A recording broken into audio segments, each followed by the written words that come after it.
Sleep.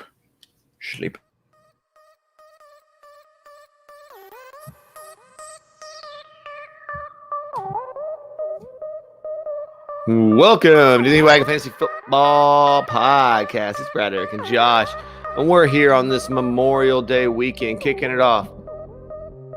We're going to talk about some news. We're gonna look back at the past, some players, fantasy wise, not fantasy wise, that we liked, we didn't like, growing up. Just taking it back old school, bringing it in nice and fun before we get into these division breakdowns, and the research machine takes over. How you boys doing tonight or today for me? I'm good. Good. Life is good. Yeah, I'm less than 60 days out from moving, boys, so I'm pretty pumped about that. There you go. And things couldn't go better. Who's got it better than us? Nobody. A la Jim Harbaugh. What about you, Easy? I got a special guest Oliver here, chilling. He's sleeping. He's having a good time. Trying to make sure my mic is close enough to my mouth that I don't disturb him, but you can also hear me just fine. Do you call him Oliver or Ollie? I call him Ollie all the time. Yep. Ollie? Yep. Well, I got my Green Arrow. So I got Oliver, and then I got my Wolverine. I got Logan. So now then I just need to get the tattoos to DC Marvel, dude. You're crossing over. Yep. DC sleeve, Marvel sleeve. That's the plan. Let's go get some tattoos, dude. Let's do it. I'm down. You don't have to give me a reason to go get one. I'm just ready. I love it. What's been going on with you, Bradley Dadley? Oh, nothing. Realizing that 36 is pretty far from 24. Yeah, every year it gets a little bit harder. I'm just saying. You go hang out with a bunch of 23, 24-year-olds, and then 4 days later, your legs are still sore. Are you 36 now? I will be in a couple weeks. What? Yeah, dog. Have you seen that Airbender meme, Brad? You watched it. You've seen Airbender. Yeah, right? yeah. The one at the back. Yeah. The one where he's like, what did you do to me? And he's like, your 30th birthday. It's like, your knees. I took away your bending. Yeah, that one. I didn't know if it was the chiropractor one where he talks about, you remember when Aang gets thrown into the rock? Oh, yeah. Yeah, and it like unlocks everything. Yeah. Josh is like, what are you guys talking about? Nerding it out, boys. Nerding it up. The greatest American anime ever made. Ever. Hands down. Let me tell you what the greatest fantasy football sports league is. It's Fantasy Sports Alliance. Well, there's Ollie. All right, so check it out, fsa-fr.com. Ollie's obviously very pumped about it. We should all go to the website, sign up for a league. Right now, we're really pushing the Veterans League. It's for active duty and former military vets. We want to be one of those things that we really grow. And you get to have the Commander-in-Chief's trophy at the winner because you compete with inside your branch of service. And then whenever you win out of that, you fall into the pot with the other ones and you win. And I guess we will count the Coast Guard, but we're not happy about it. I'm just kidding. We don't count them or the Space Force. All right. So you guys are more than welcome to sign up for that. Check out the website, fsa-fr.com. Check out our other podcast broadcasts. Tuesday nights, you got the Average Bros. They're so great at being average. They're the best. We love the Mothership Show, which is the Fanatically Real podcast. It's every Wednesday night, so please check that out as well. We absolutely love what we do. We've been doing it for a while now. About, was year 4 now? I think so, dude. Oh my For gosh, you guys, I think I'm in like year 2. Yeah. You came in the fold a little later. You just folded in. Well, I keep getting Curran's leftovers. I got his orphan fantasy team. I got his orphan podcast team. Well, you just need to make some songs. Just picking up the slack here. No, you do some covers. Yeah, Curran did covers. So if you could just start on that, that'd be great. I'm down. Who do you want me to start with? You want to do a solo show too? One of our most entertaining show. June 11th, you got your shot. All right, so that's it right now. Brad, do you want to tell them about our broadcast sponsor? Yeah, let's talk about footballdarts.com. So I'm at the bar a couple days ago, right? And we're like, let's go play some darts. And I'm throwing darts. I'm like, this is fun, but man, what would really spice this up? If we could tie football into these darts. And how do you do that?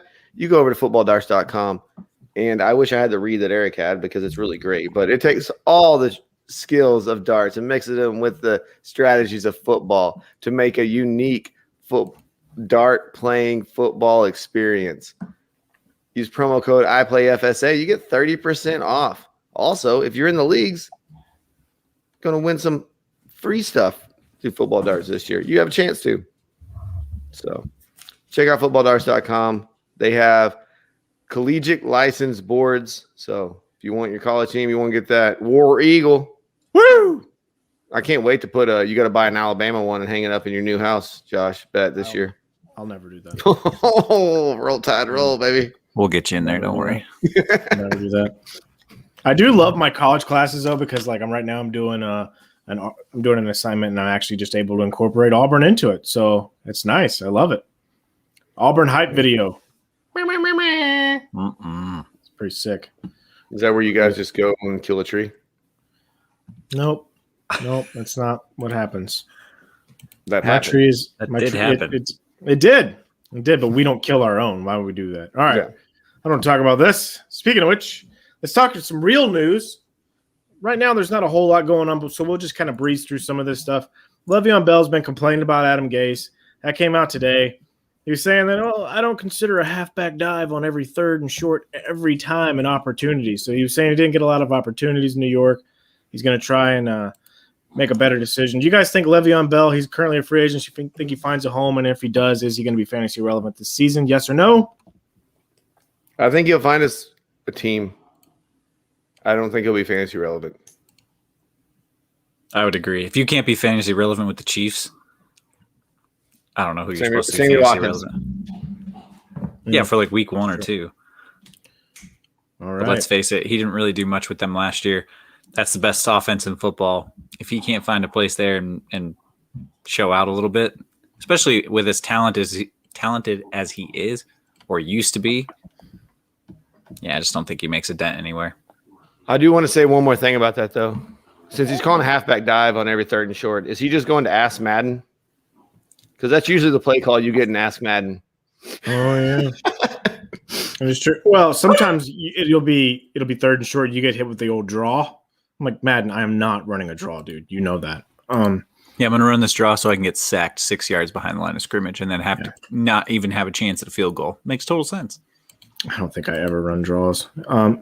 Yeah, nothing really there. With the Washington football team, it's come out that it's clear they want to be more aggressive and they're looking for bigger plays down the field along with Ryan Fitzpatrick, and they want to get Antonio Gibson a little more involved in the passing game. Eric? Yes, please. Let's do that.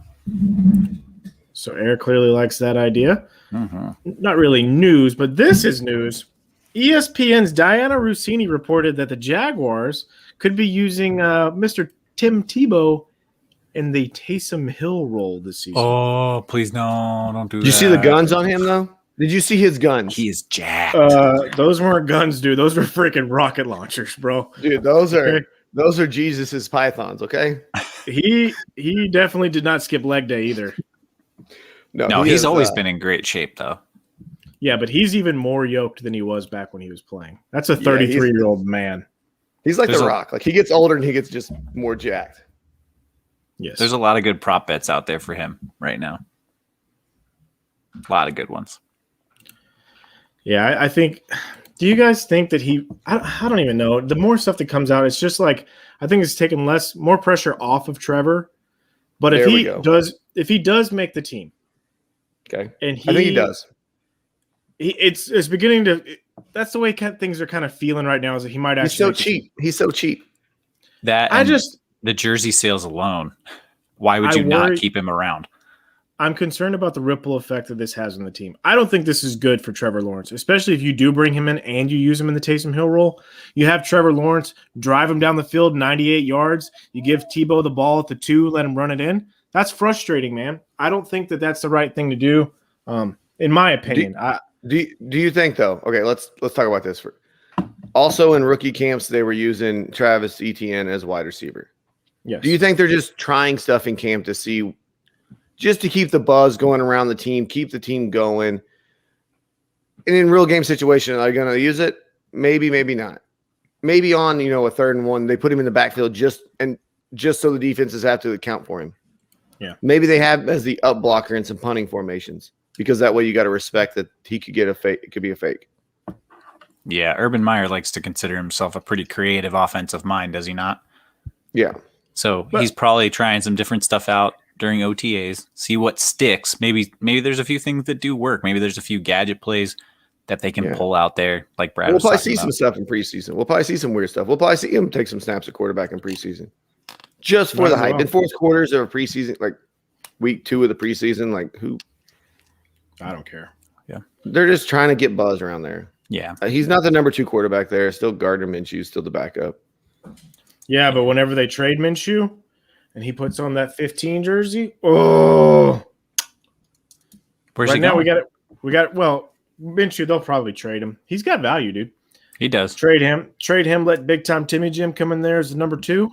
Oh, heck yeah, boys. Then he throws on that 15. Right now he's wearing 85 for Aaron Hernandez to honor him.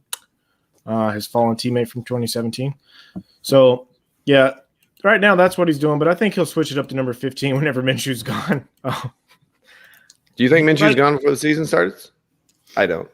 Why? He's too cheap. He is on a rookie deal, is he not? He's on a rookie 6th rounder deal or something. Oh, he's real cheap then. Yeah, there's really no point to get rid of him if that's the case. Unless they get a good offer for him. I mean, if you get a 3rd round pick, maybe, but even then, sure. Well, there's going to be teams that want to bring him in. I mean, if Houston needs a quarterback, I'd rather have they him have 17, dude. They have 17 in the line. But I'd rather have Minshew than the rest of those guys. Yeah, I like Tyrod. I think Tyrod would be all right. I like Tyrod, but Tyrod's older. He's very careful with the ball. He doesn't take any shots downfield, and that offense isn't really built to just dink and dunk. Houston ain't trying to win games this year, boys. Well, no, but are you really going to win any with Gardner Minshew? Probably not, but at least he's fun. He beat the Colts last year. Well, and he's got that sweet mullet. Oh, dude, just for the mud flap alone and the Fu Manchu, I'd bring him in. I mean, they don't like to draft people anyway.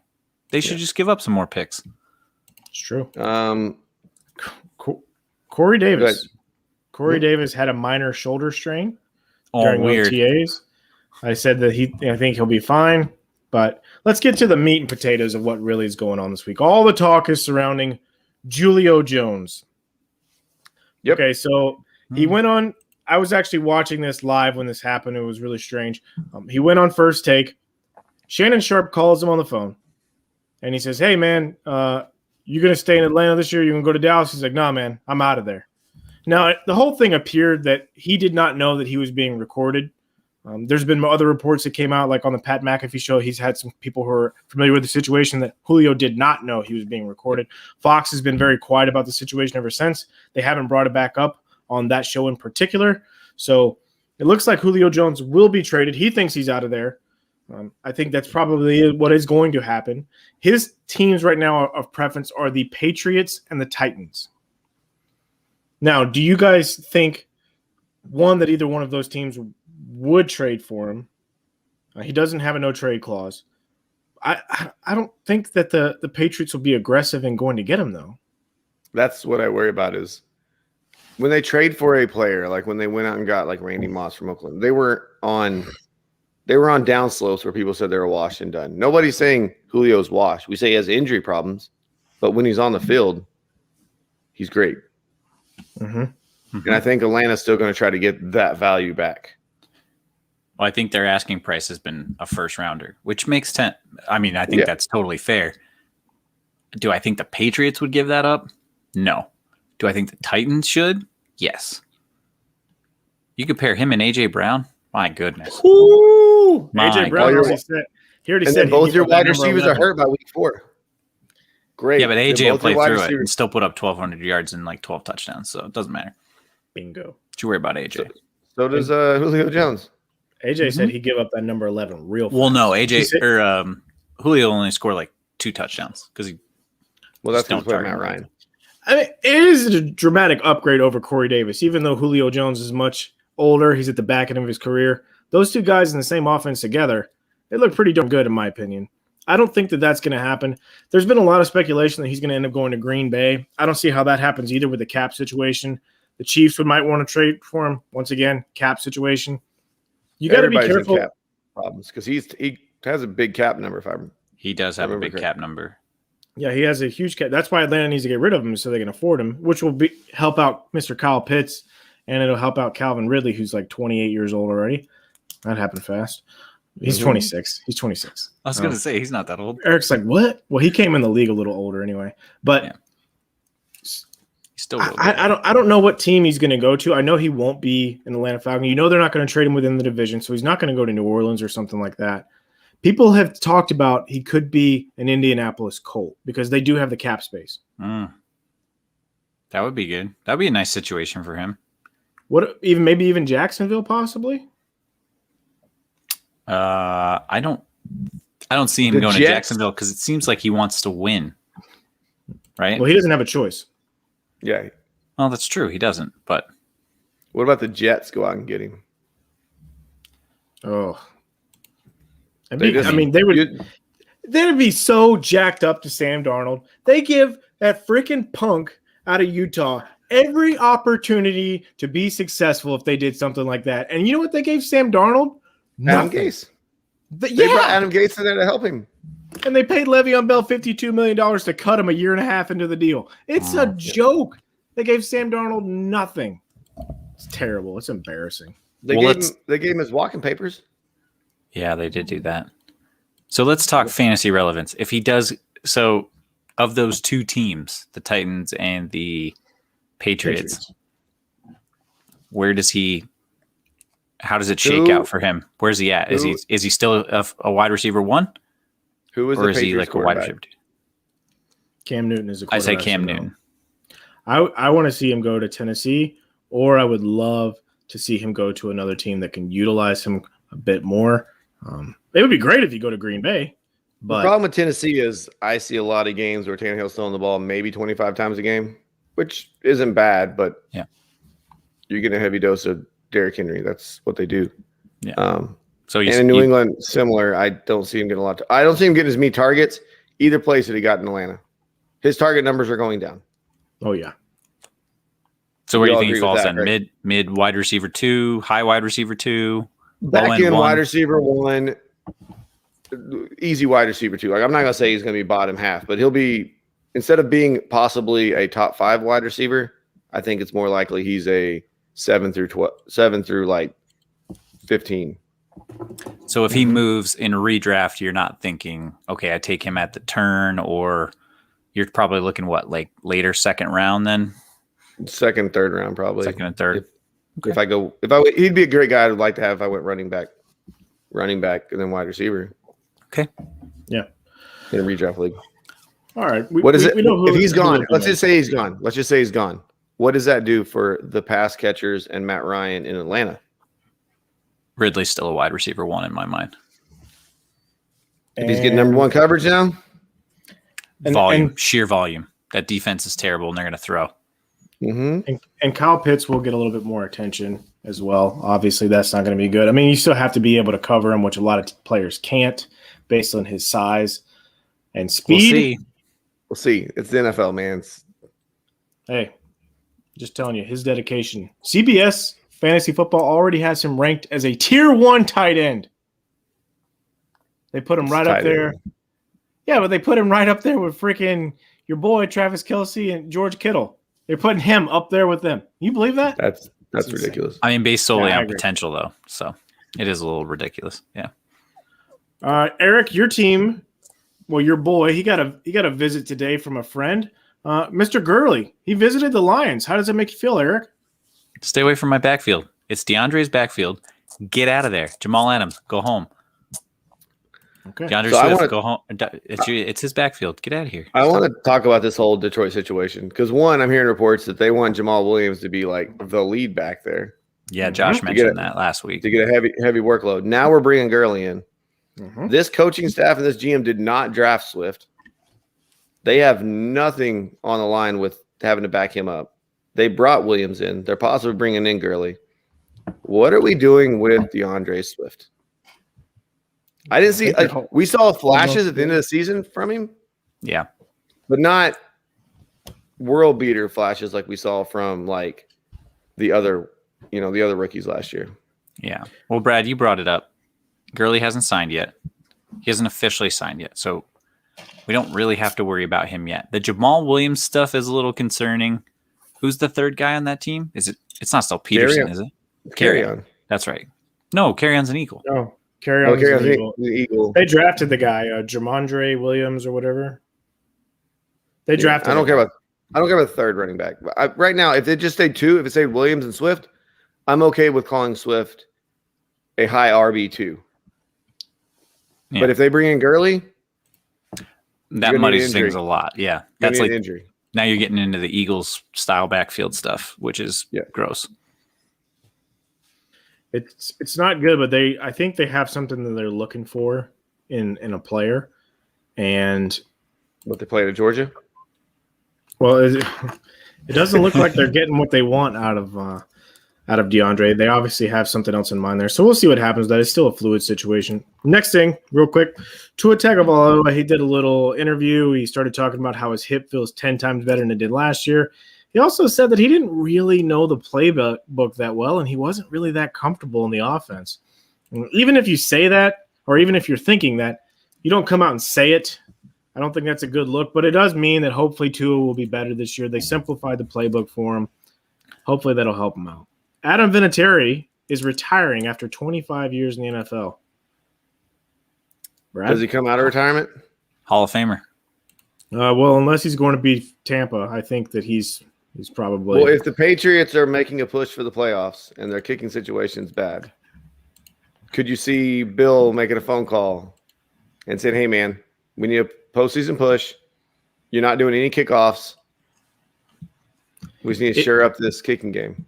Well, it was funny because if you look and see what Bill said about him, he said, "Oh, he's a consummate professional." Like Bill, he was heaping praise on him. He didn't do any of that on Tom whenever Tom left, but he did the same thing for another player. Who was the other guy who just retired recently?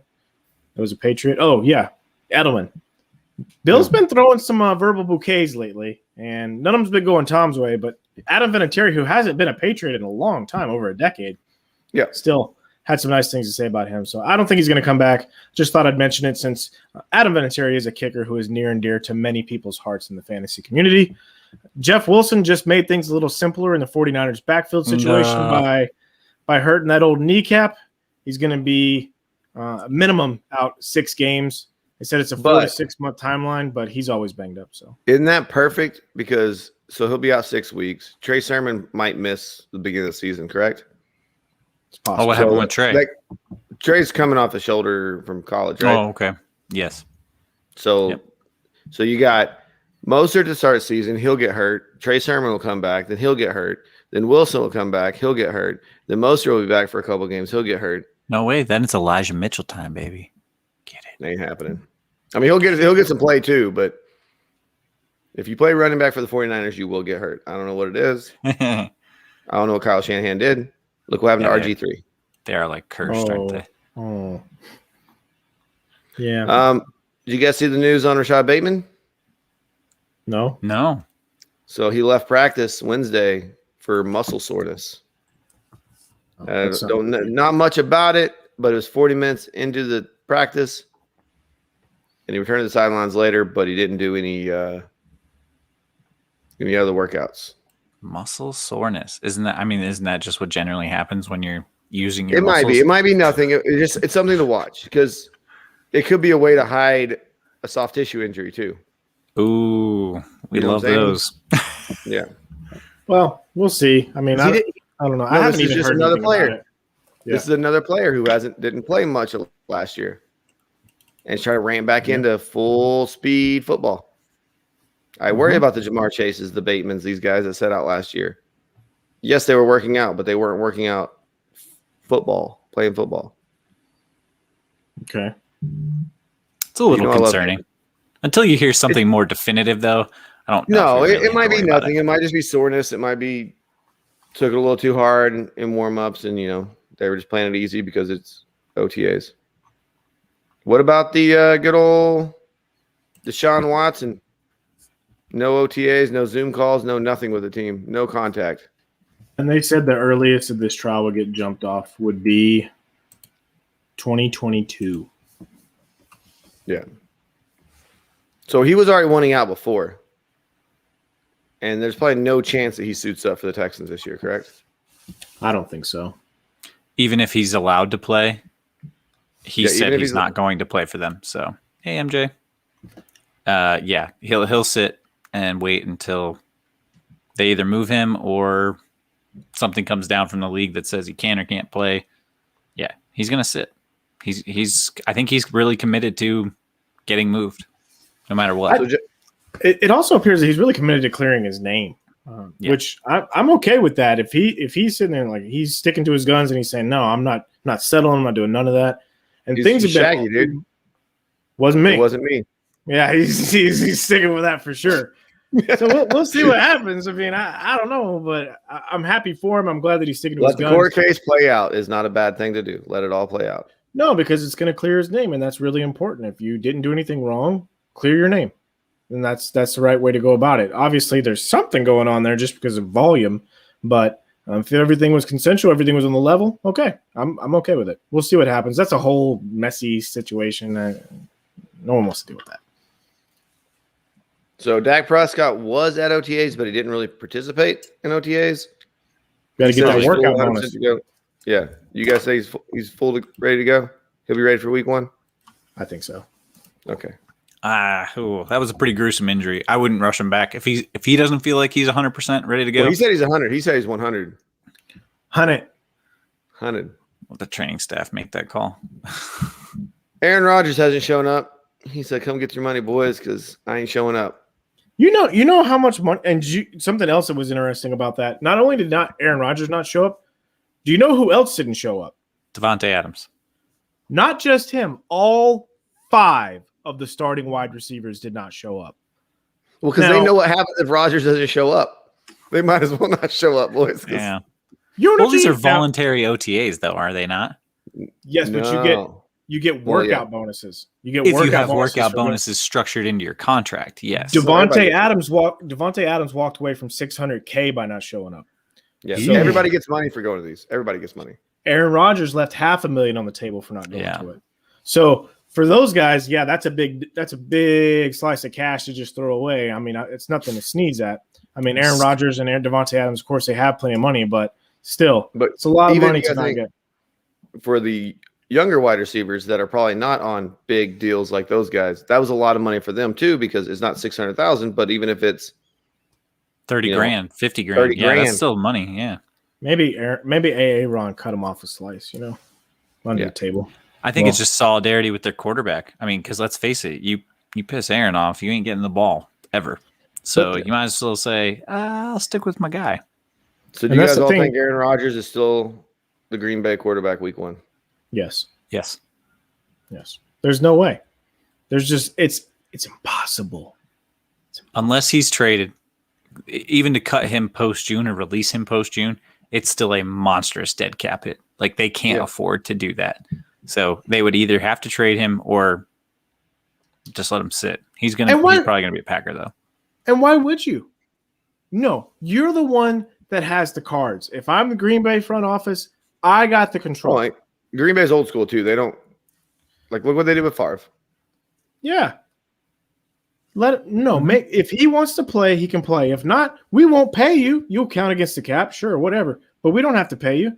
And then with the older deals with these guys like him, so in the younger guys that don't show up when they're still in their first contract, this is another thing that's interesting, is that the team fines you, right, for not showing up. But the younger guys, they can rescind those fines and you don't have to pay them. Yep. Whenever a player has been in the league long enough, like Aaron Rodgers, the team does not have the ability to avoid those fines.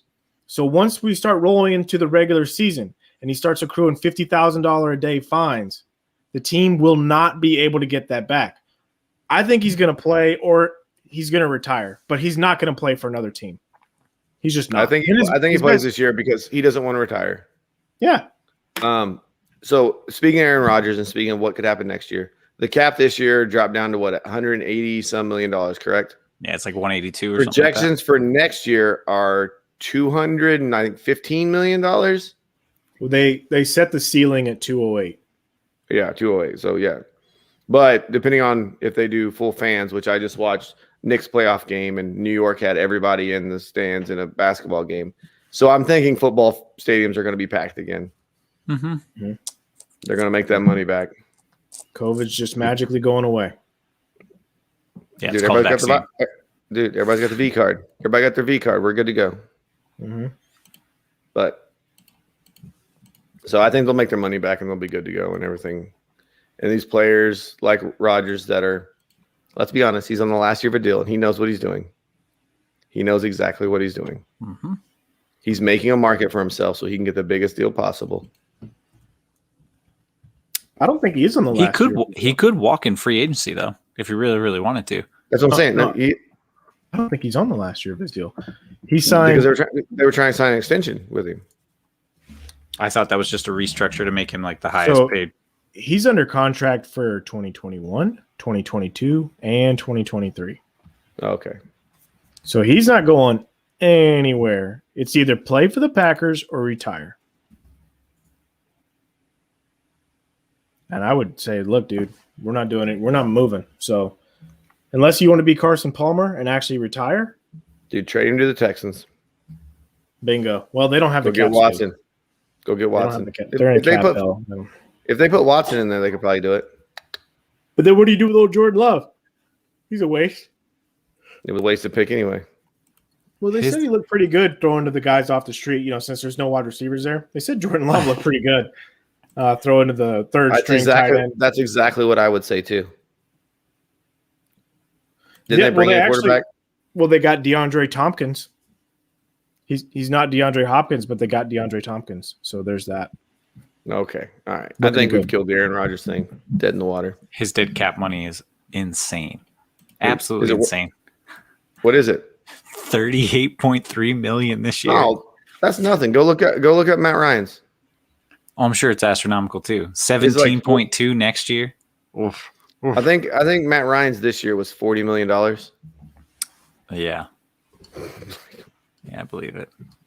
It's not good, man. It's gracious. Because they both signed their deals right back to back, remember? Yeah. Ryan signed and then Rodgers signed like 2 days later.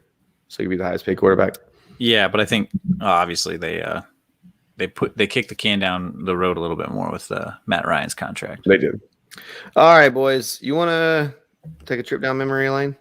Let's do it.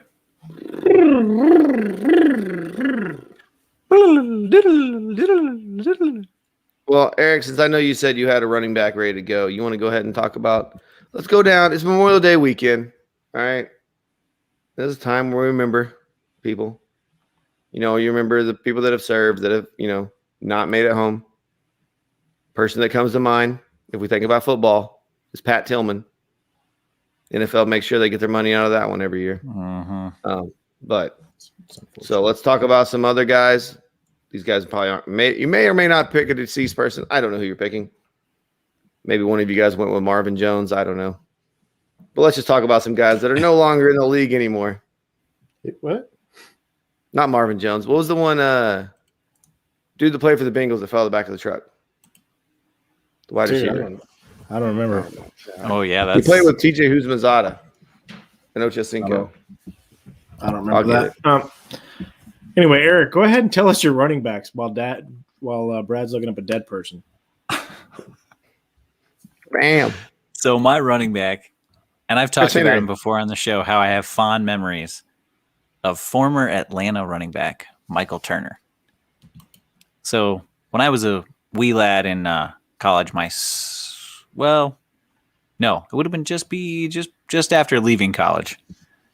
I was in a keeper league, and I had Michael Turner. And boy, did I keep him around. Because in 2008, 376 carries for 1,699 yards and 17 touchdowns. Mm-hmm. And he was the fourth best running back that year, which is insane. But I kept him year to year. He had a really nice stretch. 2009, I think he was a little banged up, but he never fell out of the top 15 for running backs in a 4 or 5 year stretch from starting in 2008. So Michael Turner, he helped me get one of my very first fantasy titles. I will always look back fondly on him. Those were those Michael Vick. Let's see who else was on that team. Algie Crumpler. Oh man, don't be taking them all away because I'm bringing up some of these guys. Okay, all right. We won't Yeah, talk about fun. all of them, but man, I loved that. I loved watching that Atlanta offense with him because Michael Vick was a cheat code, just like he was in Madden. He was ridiculous. He could do whatever you want. He could sling it. What do you throw it, like 60, 70 yards on a rope? Yeah. But man, watching him run the offense with Michael Turner, good times. So you brought him up real quick. I just want to talk about my tight end, and I was going to talk about you brought up Algie Crumpler, and I was going to bring him up. And dude, he had a 3-year stretch there where he wasn't even he wasn't great, but he was pretty good. He had 3 years where he averaged about 180 fantasy points per year, which if you put that to last year, he would have been the tight end 3. He would have been tight end 3. So Algie Crumpler with those Michael Vick years, not doing a whole lot, but just doing enough, man. It was really good. Only 48, 65, 56 catches, but getting touchdowns. Just getting and long touchdowns. He was a big boy, too. I don't know if you guys remember Crumpler. Oh, yeah. Big boy down there. And Michael Vick just couldn't overthrow him. That's why they had him out there. Algie Crumpler. It's one of those guys. Who you got, Josh? Give me one of your memory lane guys. So for me, this is kind of strange because I don't even remember rooting for his team or anything like that, but I loved what he did football wise. He just seemed like he was kind of a throwback. It was this guy played for the Chicago Bears. His name was Matt Forte. It's not been that long ago, but Matt Forte refused to leave the field. He wanted nothing to do with it. He was the quintessential 3-down back. He was in there, and the guy just never got tired. He ran hard on every single play. So he had a good season in 2013, and I said, you know what? I'm not going to let this pass me by. 2014, I drafted him, and he finished as the number 3 running back in PPR. Still had that same work ethic. He only had barely over 1,000 yards rushing, but he had a lot of receptions, and he was very, very good for fantasy football. He didn't talk a lot. He wasn't a guy who was vocal. He just went out there and played, and he played his heart out. I remember even when he was stuck with Mike Martz, and I'm like, oh my gosh, Mike Martz is going to ruin this guy. But he did just fine. And Matt Forte, I'll always remember you. I almost went with Cheeseburger Eddie. Almost. Almost. But for me, it was Matt Forte. So, I love him. I got to ask, why did you think Mike Martz was going to ruin him? He had Marshall Faulk, dude, with the greatest show on turf. Well, Dick Vermeil was still the head coach. Mike Martz wasn't good. I thought he was a good offensive coordinator, but he's terrible. He's just the worst. Oh. That's funny you bring Forte up because I have that list with Turner up still from 2008. Forte was the number 2 running back behind D'Angelo Williams. He had 63 receptions that year. He was the PPR guy before PPR was really a thing. Bingo. I love him so much, man. It was just his grit, the way that he played. Was awesome. That's something that I won't forget for a long time. All right, Bradley. Or I guess it's back on Easy E, eh? Yeah. Yeah, we go Easy. Okay. So going back to that keeper, those first fantasy experiences, right, for football, those are the ones that stick with you. They do. They hook you. They kept me in for a long time. I'm still playing to this day. Kurt Warner was one of those guys I kept year to year. Yep. So again, 2008, he's the 5th best guy in fantasy for quarterbacks. 4,500 yards passing, 30 touchdowns, 14 picks. I mean, they didn't throw it as much then. He had 400 attempts. It's not like nowadays where you see 5 or 6 plus 100 attempts, per year. Mm-hmm. But man, he was efficient. Really good completion percentages. Very accurate. And he had, I think he was with Arizona at that time, so he had Larry Fitz and a couple other good targets. But back half of his career, but you were seeing the flashes from the greatest show on turf. Mm-hmm. Still getting it done. So he had Anquan Bolden too, didn't he? Yes, he did. The toughest guy ever in football. Right? He had a plate in his face, holding it together. Broke his jaw, I'm going to go play. Yeah, what a beast. But yeah, Kurt Warner, man, he was great. Loved watching him play. All right, my guy, this is kind of goes back one of my first years, really playing fantasy with guys in high school, was Shawn Alexander. I drafted him his rookie year, 2001. Nice. Okay, so his rookie year, 2001, he only starts 12 games, but he runs the ball for 309 attempts, gets 14 touchdowns. If you guys remember anything about Shawn Alexander, he was a touchdown machine his whole career. 304 fantasy points in PPR. Just so you guys know where that would have stood this year in running backs, he would have been the RB4 this year. That's pretty RB4. Goodness. And this is 2001. So that was his rookie year. And then obviously he won MVP a couple years later. But just from his rookie year until about 2005, after 2005, he kind of fell off. That's when he started seeing the injuries. But 304 points, 330, 305, 323. And then that MVP, 376 points where he had 27 touchdowns rushing. 27 rushing touchdowns. What, like, who does that? Like, yeah, ridiculous. Talk about touchdown regression. And then he never, after that season, he never came back to it. But I just remember Shawn Alexander. I remember grabbing his rookie year and like, oh man, this guy's on Seattle. He should be good. Little did I know. Little did I know. Him and Matthew Hasselbeck out there. Was that 7-9 team? No. That was a Marshawn Lynch year. But he was that's the right. one. That was Beast Quick. Yeah. One of his years was the Matt Hasselbeck playing the Packers, who he backed up, and he's like, "We want the ball so we can win it." And Hasselbeck threw the pick six. Yeah, he did. That's right. They won the coin toss. Yeah, we want the ball. We're gonna win. We want the ball. We're going to score. Yeah, want the ball, so we're going to win it. And then he throws a pick six. I mean, he did win it, just not for his team. Yeah, I remember that all. Touchdown. It's just the cockiness of saying that on the coin flip. Like, we want the ball so we can win. Like, hey, respect. He knew what he It's wanted pick to six. do. He wasn't able to do it, but he wanted to. He tried. Oh, I yeah. respect he really that. did. I respect that. I think it's good. All right. Call your shot. So for me, the guy who I remember going to football, so I got started in football a little later than you guys did. I'm a little younger. I remember really getting into football in the early 2000s. And there was a guy who I remember watching in college. So whenever I started playing fantasy a few years later, I was like, I remember this guy from college. I want him on my team. And he came from the U. And because of the last name, I was like, oh, well, he must be just as good as the other guy with the same last name. Santana Moss, boys. There was a time when Santana Moss was very good at football. I mean, people probably remember the last few years when he was in Washington. He was kind of burned out. He wasn't really the same guy anymore. But, man, did he used to be electric. So in 2010, he had over 1,100 yards, 6 receiving touchdowns, and he had 235 PPR points. And that was still only good enough for 12, but he was still the wide receiver one.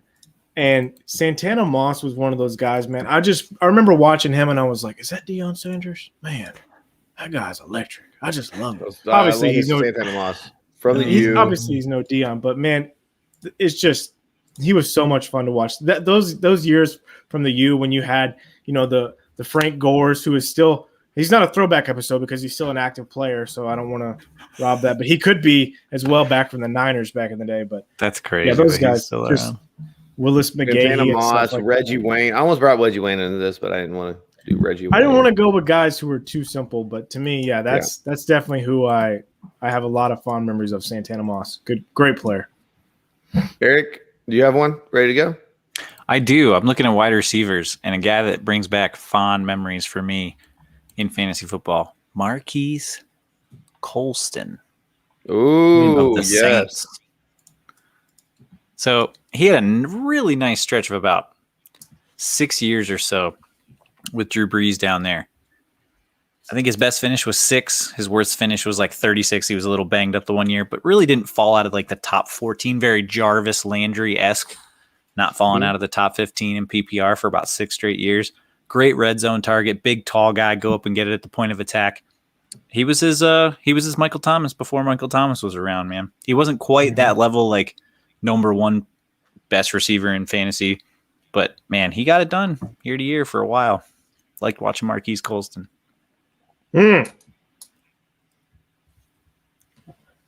There's so many All right. great players. I mean, I love it. Marquis Colston, he was the guy that pulled the cell phone out, or was that was Joe Horn? That was Joe Horn. Yeah. Pulled the cell phone out from the Well, that's the thing. goalpost. Like Colston wasn't really a diva. Like he got it done, but like he just kind of he went to work. He brought his lunch pail to work and he did his job. You know. What else can you ask for? Mm-hmm. Just do your job. That's all we ask, right? Just do your job.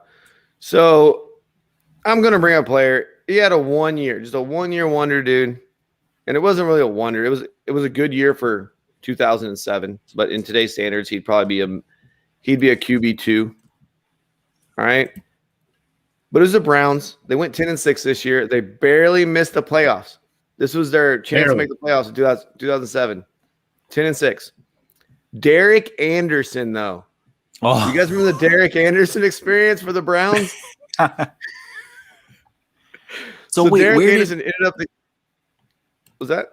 Sorry, where didn't he have like a good year the year before that somewhere else, like Carolina or something, and like backup duty? Cleveland the year. He was on Cleveland that year before. His first seasons, his first 4 seasons were all in Cleveland.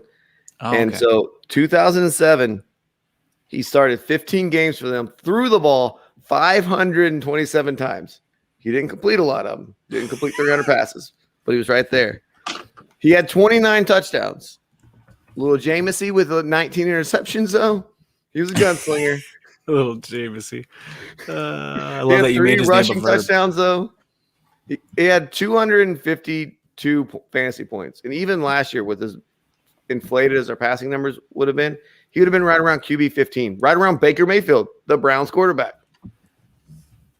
I just think it's funny. 1 year. And then after that, he goes back to backup duty and just, is around the league.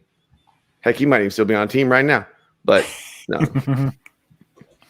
But Derrick Anderson, I just remember Derrick Anderson that 1 year, almost pulling the Browns, almost willing them to the playoffs. Tried his best. 2007. That's You guys didn't think you hear about Derrick Anderson, did you? no, definitely didn't think I'd hear that. So for me, for quarterbacks, I want to go with I remember the first few times I played fantasy, and these weren't all consecutive, but I remember being snake bitten at the quarterback position. Ooh. The very first, I was snake bitten so bad to where I was like, hey, just to let you know, I would go up to fans of the teams, the guys that were drafting, like, hey, just to let you know, your guy's going to break his collarbone. Because the first year I played, I drafted Tony Romo. Tony Romo, great. I was traveling across the country going to my next duty station where I was going to be working. And I was in Dallas the night Tony Romo broke his collarbone. Just a weird coincidence. And I was like, okay, cool. Well, it was a couple years after that. I drafted a gentleman by the name of Aaron Rodgers. He was very talented. 2013, I was like, oh, I got it all this year, baby. Going to the ship. Well, Aaron Rodgers broke his clavicle. And I said, you know what? I don't even care about quarterbacks. I'll just take a guy later on, whatever. So I drafted a gentleman the next year by the name of Nick Foles. You know what happened to Nick Foles that season? Broke his freaking clavicle. I could not believe. So is this in memory of clavicles? Is that what this is? It was just like I could not. Yeah, it wasn't like they were hurting their knees or anything. All of them were breaking their collarbones. What team was Foles with when that happened? He was with the Eagles. Okay. It was the year after he had that 27-2 season when he had that great season. So I drafted him the next year. I'm like, I don't care. He'll be fine. He'll be serviceable. I don't need to. Nope, broke his clavicle. I could not. If I drafted your guy, he was going to get a broken clavicle. That was for sure going to happen. So I remember having such terrible luck with quarterbacks that they're all very near and dear to my heart. All of them who broke their clavicles for me. I love you all. Eric? Oh, hey, real quick, since we're talking to memory of, before we all do one more, did you guys hear that Brandon Jacobs says he wants to come out of retirement? Says if Tim Tebow can do it, he's in better shape than Tim Tebow is? Yeah, but did you Giants see running back Brandon Jacobs? Yes. He's 38. Yes. He's in pretty good shape. And he said he wants to switch positions too. Oh, okay. He wants to play defensive end. Oh, okay. He was a big boy, so he might be able to. Well, I mean, if JPP can do it with half a hand. I was going to say, tell him to talk to his boy JPP, and they can work that out. Yeah. I'm just saying. I think he could do it. Okay. I just want to bring up another player out of the league and just just to kind of go into that. Do it. You ready, Eric? Or do you need me to tap dance for you a little more? No, I'm good. I'm ready. I got my tight end ready to go. So, yeah, I've covered all the other positions. I would be remiss if I didn't talk about the one bright spot on the Cowboys for the past 20 years. My boy. Jersey's hanging in the closet. Jason Witten. Oh, I thought you were going to go DeMarco Murray. DeMarco Murray. No. I said for the past 20 years. How dare you? He was there for like 3. No. My boy, Jason Witten. Just an absolute PPR machine every year. Year in and year out. I think let's see. Every season, pretty much 16 games. Again, guy that brought his lunch pail. Saw almost 100 targets every year. Actually, some of these years he saw almost 150 targets in 2012. Caught 110 of them. Just a monster. I love Jason Witten. Love watching him play. And he was good to draft in redraft, dynasty, whatever you wanted, because he was going to get it done for you. And he was the only Cowboy I ever really liked to draft. So I want to talk about probably one of my favorite wide receivers to watch. And Josh knows this because our first year playing fantasy together, I talked about this guy because we were doing PPR. I think if PPR would have been bigger his whole career, he would be a bigger name in the football community. But because it wasn't, Brandon Marshall doesn't get the love that he deserves. Ooh, good if call. you go look at his Very numbers underrated. and you PPR them out, they stand with anybody. But because he wasn't getting touchdowns and stuff and playing with Jake Cutler multiple times in his career. That's right, Denver and Chicago, right? Yes, multiple times. He played Miami a little bit too. He went to Miami, thought his career was over, then came back to him in Chicago. And he played with the Jets, played with the Seahawks. He's been around the league. Yeah, he did kind of ish. I remember watching him play his final season. The trainer forgot to give him his gloves, so he went out there and played and caught the ball with no gloves and had his gloves in his back pocket for the next play. Caught another. He was just a competitor, and not even on the field, his off the field stuff. What he has done to bring awareness to personality disorders and mental health awareness off the field. How he has tried to talk. He's talked about the problems he's had, the problems he's had off field, and how they have mental health awareness is a big deal. And actually bringing awareness, you don't hear about players actually showing their issues and bringing it out there as much anymore. And I think he kind of opened the light and shine a light on that they are real people and not just football players. So I kind of wanted to end on a positive note with the Brandon Marshall. A good guy. I just love to watch. Constant competitor out there. No, he was great. Yeah. Super athletic. He was a freak. He would go up and get it. Contested catches. He had to. Jay Cutler, that's all he threw was contested catches. Yeah. You don't know no other way, baby. Smoking Jay. All right. So for my tight end, I went with a guy 2011. He was a number 6 tight end, and he never caught a pass. That's right. Fantasy data was not able to go back and switch that year. So 2011, Tim Tebow is the number 6 tight end because he switched positions now. So that was a magical season. So he had 666 rushing yards, though, boys. 6 tutters on the ground. That's what made him the number 6 tight end because he had 199 points. He was right behind Jason Witten, Tony Gonzalez, and another guy I already mentioned this year. Number 3 was Aaron Hernandez. No, in all seriousness, if I was going to pick a tight end that I remember from back in the day, he wasn't flashy or anything, but he was just a guy that I kind of always targeted because he was always going to get the job done, and that was Dennis Pitta. Dennis Pitta for the Baltimore Ravens. All right. He just got it done. There was nothing great about him. He was never going to be not Aaron Hernandez. He was never going to be Tony Gonzalez or anything great like that, but he was just a guy that you wanted on your team. He went out there and he was absolutely serviceable each and every year, and he had a good stretch there. So Dennis Pitta, you're my guy. Yep. I do want to do an honorable mention for Brian, for the godfather of the FSA. I do want to bring up his favorite player of all time, Curtis Martin. Oh yeah. The reason he's a Jets fan, Curtis Martin, great player, well underutilized. I mean, it wasn't underutilized, but just not really talked Underrated. about. Didn't get the hype that Marshall Faulk and other running backs around that time got. Great dude. And then if you hear the story of his life, grew up in a really bad neighborhood, very religious. He says that God's the reason he made it, because when he was like in his teenage years, some dude pulled a gun on him and pulled the trigger twice, and it didn't fire. It misfired twice, and that's why he's here today. It's a crazy story if you hear about his life. Just want to bring up Brian's favorite player, Curtis Martin. Curtis Martin was great, man. Loved watching him play. Surprised we didn't talk about like Arian Foster or so Maurice many guys. Jones-Drew. Javon Best is one big game. Yeah. Week 1, Javon Best had him that year, 40-pointer, and then never again.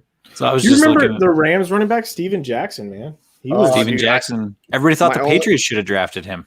1,000 only yards. NFL game I went to was him versus the Bengals, and just watching him carry a DB. Just you can call it a stiff arm, but he's punching the dude in the head as he drug him down the field. And that's when I realized they're people, but they're not the same type of people that I am. No. No. The Duggernaut. I wanted it, Brad. I know one that's very near and dear to your heart. Kobe Fleener. You remember Kobe Fleener, Brad? Your wife. That's how she got me. There's no way Kobe Fleener gets 25 points on Monday Night Football. Sure did. Oops. Sure did. I got to bring a guy up. I had him on one redraft team. The ultimate keep you sweating, heart attack for owners, Chris Johnson, CJ2K. Oh, dude, I love Chris Johnson. I loved him too. Going around, but he'd have like 12 carries for like 27 yards in like the first half. 280, and then you break off 280-yard runs, and then break them off in the second half. But man, he would keep you sweating until like the third, fourth quarter because you're like, CJ2K is gonna let me down this week. He's gonna let me down this week. This is the week he's gonna let me down every time. Heart attack, dude. Yeah, just him. Just by far one of the most exciting and just scary guys I ever drafted and redraft, because I was just like, oh, what is he going to do? Is it going to happen? He might not get it this week. I'm going to lose because he's not going to get it this week. He was my number one draft pick. Yep, and he was the number one. Mm-hmm. Number one player, I think it's like 3 years in a row, because I remember taking him number one, and then because CJ2K, because Lindell White, his running mate, who got skinny. That's who it was. We were trying to talk about Thunder and Lightning, and I couldn't remember who the kid from Lindell USC White, was. Lindell White. Yeah, cut out tequila, lost some weight. That'll help. Yeah. Before the games. Yeah. Before the games. Yeah. Yeah. Afterwards. There's some so many good guys stuff here. Joseph Adai, Ricky Williams. I mean, just going back and looking at Jamal Charles, man, he had a great career. Ooh, Jamal Charles was nasty on those Chief teams. Josh, you brought up the U, but we can talk about Jeremy Shockey, Kellen Winslow, the running backs they put in the league, McGahee, Portis, you brought up Frank Gore, Edgerton James before them. Oh. Yeah, you brought up Santana Moss, but then there was Sorians Moss, who had a couple years there. We brought up Reggie Wayne for a second. Yeah, those early 2000,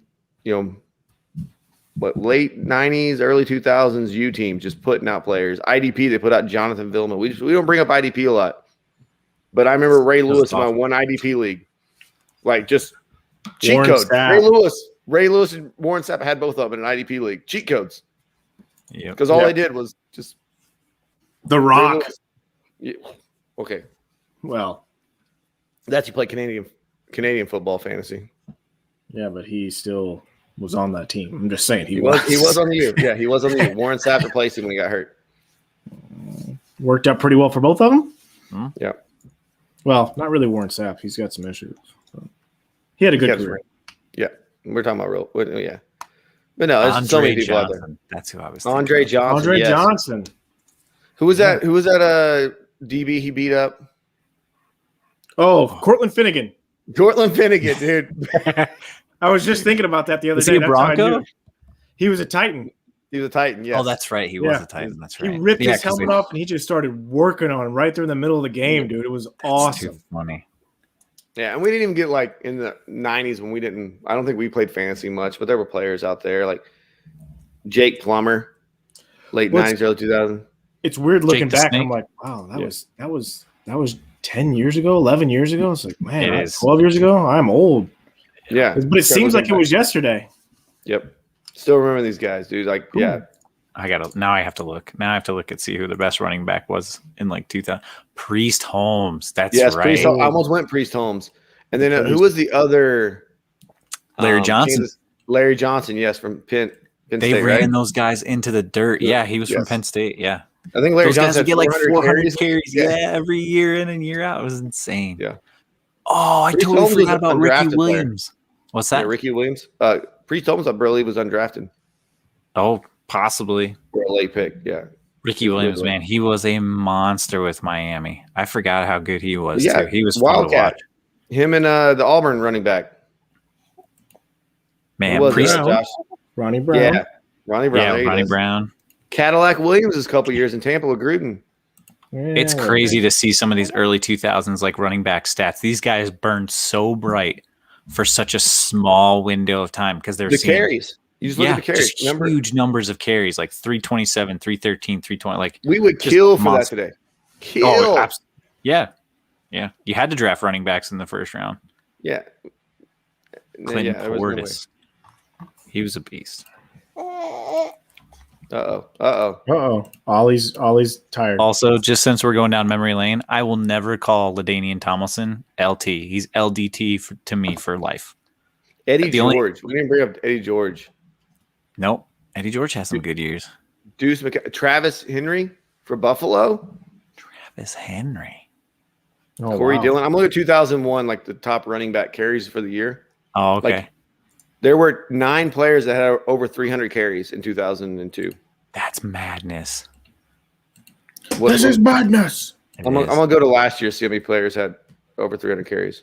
Oh, Fred Taylor. He was super good too for a little while. Let's look here. Last year, there were 2 players that had over 300 carries. Just 2, huh? There were only 10 players that had over 200 carries last year.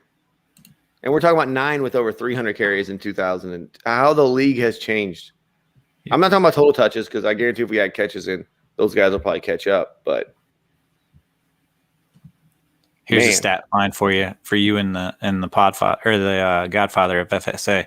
Curtis Martin in 2003, 323 carries, 1,308 yards, 2 touchdowns. That's some Julio Jones stuff right there. That's terrible. The Jets. so were terrible. LaDainian Tomlinson in 2002 had 172 attempts and 79 receptions. That's insane. Wow. Yeah, I'm looking at his 2003 numbers. He had 100 receptions in 2003. That's a Like madness. I'm looking at Priest Holmes 313 with 70 receptions. So yeah, their reception numbers were ridiculous too. Tiki Barber, Yeah. 304 carries, 69 receiving yards. That one's for you, Gronk. Yeah. Yeah, for a long time there, LDT was the number 1 overall pick. He's LT to me. He's the LT of my generation. The only LT I'll ever see is Lawrence Taylor. How dare you? Well, I mean, but that was me being very young. It doesn't matter. He'll be the only LT for me forever. All right. And with that, let's start rolling out, boys. All right, you gonna do this? Send this home.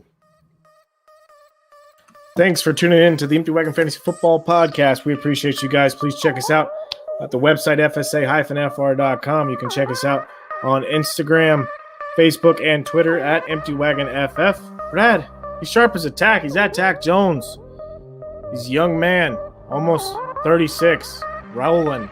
Eric, Easy E. Check him out at Guns of L19. Enrico Suave.